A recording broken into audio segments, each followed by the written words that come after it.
नमस्कार मित्रांनो, प्रेमाच्या लाईफस्टाईल या चॅनलवर तुमचं स्वागत आहे। आज आपण भेट देणार आहोत अंबरनाथ येथील प्रसिद्ध आणि प्राचीन शिवमंदिरला।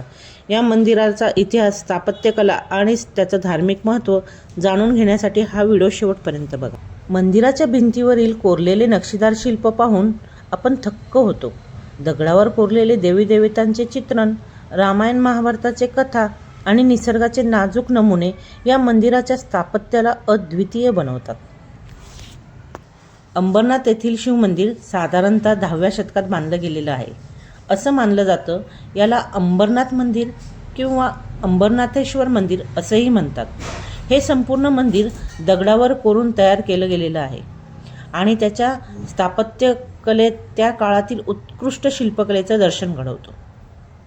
असं म्हटलं जातं की शिवलिंगाची पूजा महाशिवरात्रीला मोठ्या जल्लोषात केली जाते आणि त्या दिवशी मंदिरात भाविकांची विशेष गर्दी होते। मंदिराच्या भोवतालचा परिसर तितकाच सुंदर आहे। तिथलं वातावरण शांत आणि आल्हाददायक आहे, जे तुम्हाला निसर्गाच्या जवळ घेऊन जातं। तर मित्रांनो, अंबरनाथचं हे प्राचीन शिवमंदिर केवळ धार्मिकच नव्हे तर ऐतिहासिक आणि स्थापत्यदृष्ट्याही महत्त्वाचं आहे। अशा ठिकाणी भेट दिल्यानंतर आपल्याला आपल्या संस्कृतीची आणि इतिहासाची जाणीव होते। तुम्हाला हा व्हिडिओ कसा वाटला हे कमेंट करून नक्की सांगा। अशाच खास व्हिडिओसाठी प्रेमाच्या लाईफस्टाईल चॅनलला